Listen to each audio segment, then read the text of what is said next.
आज की इस वीडियो में हम ये जानने की कोशिश करेंगे कि कैसे एक स्पेसक्राफ्ट लाइट की स्पीड से भी ज्यादा रफ्तार से ट्रैवल कर सकता है और हम कब लाइट की स्पीड को ब्रेक कर सकते हैं। अल्बर्ट आइंस्टाइन की थ्योरी ऑफ रिलेटिविटी के मुताबिक लाइट की स्पीड ही वो मैक्सिमम स्पीड है जिस पर कोई भी चीज कायनात में मूव कर सकती है, लेकिन फिर भी ये रूल हर चीज के लिए नहीं है। अभी आप स्क्रीन पर जिन पार्टिकल्स को देख रहे हैं ये एक दूसरे से जुड़े हुए हैं। अगर ये पार्टिकल्स टूटकर कायनात के मुख्तलिफ कोनों में चले जाएं, फिर भी ये इनविजिबल कॉर्ड की मदद से एक दूसरे से जुड़ जाएंगे। यहाँ तक कि अगर इन दोनों पार्टिकल्स में से एक पार्टिकल की कंडीशन चेंज हो जाती है तो दूसरा उसको लाइट की स्पीड से भी ज्यादा जल्दी महसूस कर लेगा। आइंस्टाइन क्वांटम एंटेंगलमेंट के खिलाफ था क्योंकि ये उसकी थ्योरी को चैलेंज करता था, क्योंकि ये हमें लाइट की स्पीड को ब्रेक करने में मदद नहीं करता। इस केस में पार्टिकल्स मूव नहीं करते बल्कि इनकी कुछ इन्फॉर्मेशन है जो मूव करती है। इसके अलावा अगर कोई पार्टिकल किसी वार्म होल मसलन इंटरस्टेलर में चला जाता है, इंटरस्टेलर स्पेस टाइम में मौजूद एक हाइपोथेटिकल होल है। आप इमेजिन करें कि इस होल में दाखिल होने का पॉइंट जमीन के करीब है जबकि बाहर जाने का पॉइंट सूरज के करीब है। अगर कोई चीज इन दोनों पॉइंट्स के दरमियान सफर करती है तो वो लाइट की स्पीड से 500 गुना ज्यादा तेज रफ्तार से सफर करेगी। लेकिन यहाँ पर कुछ मसले भी आएंगे। साइंसदानों के मुताबिक कोई भी चीज जब वार्म होल में ट्रैवल करती है तो वो बहुत ज्यादा तादाद में खतरनाक तरीन रेडिएशंस को अब्सॉर्ब करती है और ये वार्म होल इतना खतरनाक होता है कि अगर आप इसको हाथ लगाएं तो इसमें किसी सुपरनोवा से भी बड़ा धमाका हो सकता है। लेकिन दोस्तों, क्या आप जानते हैं कि कुछ एक्सप्लोजन या धमाके मददगार भी साबित हो सकते हैं। मसलन गैमा रे बर्स्ट जो न्यूट्रॉन स्टार के एक दूसरे में मर्ज होने के बाद बनती हैं। ये बर्स्ट इतनी पावरफुल होती हैं कि प्लाज्मा जेट निकलने वाली रेडिएशंस लाइट की स्पीड से ज्यादा तेज होती हैं। क्या आप जानते हैं कि किसी भी वैक्यूम में लाइट की स्पीड 3 लाख किलोमीटर फी सेकंड होती है, लेकिन लाइट की ये स्पीड किसी भी और एनवायरनमेंट में इससे कम भी हो सकती है। आमतौर पर फोटॉन्स लाइट की स्पीड से 1 क्वार्टर कम स्पीड में ट्रैवल करते हैं और गैमा रे बर्स्ट के दौरान नजर आने वाले प्लाज्मा जेट्स का वैक्यूम से कोई लिंक नहीं है। इनसे निकलने वाली रेडिएशंस अगर फोटॉन्स की स्पीड से ज्यादा तेज हो तो भी वो 3 लाख किलोमीटर फी सेकंड की रफ्तार तक नहीं पहुंच सकती, यानी कि ये रेडिएशंस भी लाइट की स्पीड को ब्रेक नहीं कर सकती। फिर दोस्तों, कायनात में कौन सी ऐसी चीज है जो लाइट की स्पीड को ब्रेक कर सकती है और साइंसदान इसको ब्रेक करने के लिए कितनी मेहनत कर रहे हैं। 1995 में एक साइंसदान ने कहा कि कायनात में कुछ चीजें हैं जो लाइट की स्पीड से भी ज्यादा रफ्तार से ट्रैवल कर रही हैं, लेकिन उसके लिए हमें एक स्पेशल स्पेसक्राफ्ट बनाना होगा और फिर स्पेस टाइम में ट्यूब्स बनानी पड़ेगी। यानी ये एक तरह का इंसानों का बनाया हुआ वार्म होल होगा, लेकिन इसमें अहम बात इसमें से रेडिएशंस को कम करना होगा और इसको एक्सप्लोजन से भी बचाना होगा। लेकिन दोस्तों, हम ना तो इंटरडिमेंशनल ऑगर बना सकते हैं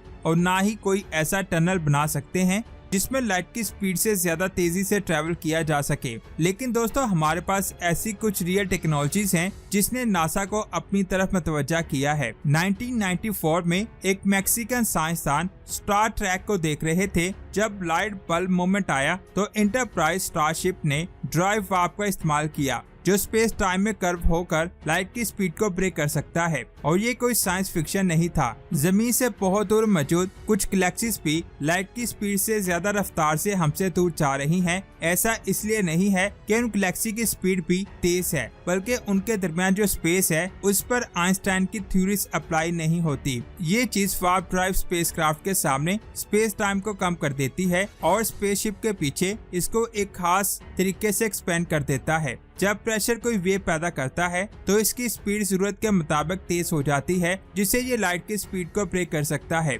लेकिन यहाँ पर एक मसला है कि ये स्पेसक्राफ्ट वार्प ड्राइव की स्पीड को अप करने के लिए नेगेटिव एनर्जी कैसे पैदा करेगा। नेगेटिव एनर्जी हाइपोथेटिकल एनर्जी की ही एक किस्म है जिसको आज तक नहीं देखा जा सका। लेकिन दोस्तों, इमेजिन करें कि हमने इस नेगेटिव एनर्जी को ढूंढ लिया है और अब हम लाइट की स्पीड को ब्रेक कर सकते हैं। लेकिन दोस्तों, क्या आप ये जानते हैं कि नेगेटिव एनर्जी को ढूंढ लेने के बाद भी बहुत से मसले सामने आएंगे। जब हम लाइट की स्पीड से ज्यादा तेज रफ्तार से ट्रैवल करेंगे तो हम उस चीज में फंस जाएंगे जिसके बारे में अल्बर्ट आइंस्टाइन ने भी आगाह किया था। इस बात को एक मिसाल से समझते हैं। एक बिल्ली का बच्चा लेते हैं जिसकी उम्र 2 माह और वजन 2 किलोग्राम है। फिर उसको एक रॉकेट पर बैठा देते हैं। जब भी ये रॉकेट लाइट की स्पीड के 5वें हिस्से तक पहुंचेगा तो बिल्ली का बच्चा 20 ग्राम का हो जाएगा। अब यहाँ सोचने वाली बात ये है कि क्या ये स्ट्रेस की वजह से होगा, और जब स्पेसक्राफ्ट की स्पीड को 90% तक ब्रेक करेगा तो बिल्ली का बच्चा 40 ग्राम का हो जाएगा। और जब रॉकेट की रफ्तार लाइट की स्पीड तक पहुंच जाएगी तो किटन का वजन लामहदूद हद तक फैल जाएगा।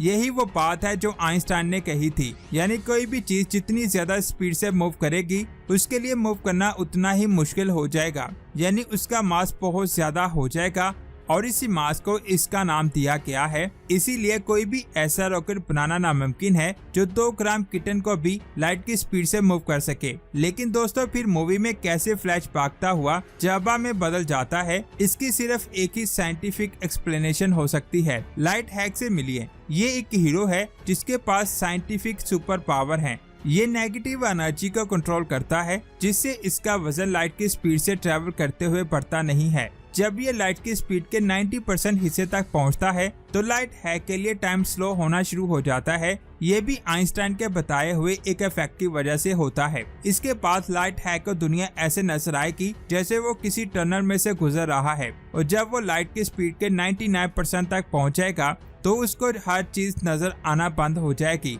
और जैसे ही लाइट हैक की लाइट की स्पीड को ब्रेक करेगा तो उसके किट टाइम रुक जाएगा और वो मुकम्मल अंधेरे में चला जाएगा। क्या हो अगर लाइट हैक इतना पावरफुल हो कि ये आखिरी बैरियर को ही ब्रेक करते। अगर हम लाइट की स्पीड को ब्रेक करते तो इसके क्या नुकसानात होंगे। आप जानते हैं कि लाइट हैक के पास ऐसी सुपर पावर है जिससे वो अपने वजन को बढ़ने से रोक सकता है, लेकिन अगर वो लाइट की स्पीड से ट्रैवल करते हुए मिली सेकंड के लिए भी अपनी इस एबिलिटी को खो देता है तो इसका पाँव जमीन से बहुत ज्यादा ताकत के साथ टकराएगा, जिसके नतीजे में सारी दुनिया तबाह हो जाएगी। जिन एस्टेरॉयड के धमाके से डायनासोर की नस्ल तबाह हुई थी, ये धमाका उस तरह का होगा। लेकिन दोस्तों क्या आप जानते हैं अगर लाइट हैक कॉस्मिक वैक्यूम में चला जाता है तो सारी कायनात खतरे में पड़ जाएगी। आइंस्टाइन की थ्योरी के मुताबिक इस सुपर ल्यूमिनल स्पीड पर टाइम भी कोलैप्स कर जाएगा। वार्प बैरियर को ब्रेक करने के बाद लाइट हैक को ये पता चलेगा कि उसके इर्द गिर्द हर चीज पीछे जाना शुरू हो जाएगी। ऐसा इसलिए होगा क्योंकि फोटॉन्स लाइट हैक के लिए लाइट पार्टिकल्स होंगे जो एटम्स और मॉलिक्यूल्स के दरमियान केमिकल रिएक्शन का पार्ट होंगे। ये रिएक्शन 3 लाख किलोमीटर फी सेकंड की रफ्तार पर होगा।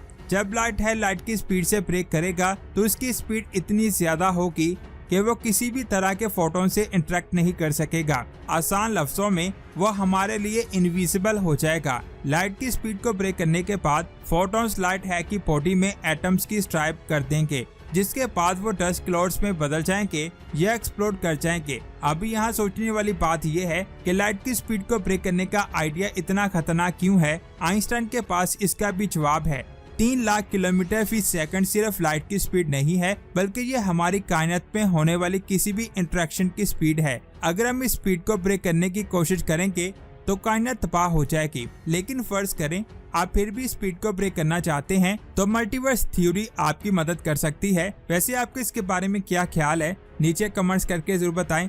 वीडियो अच्छी लगी तो लाइक करने के साथ साथ इसे आगे भी शेयर करें। मिलते हैं एक और अमेजिंग वीडियो में। अपना बहुत सारा ख्याल रखें। अल्लाह हाफिज।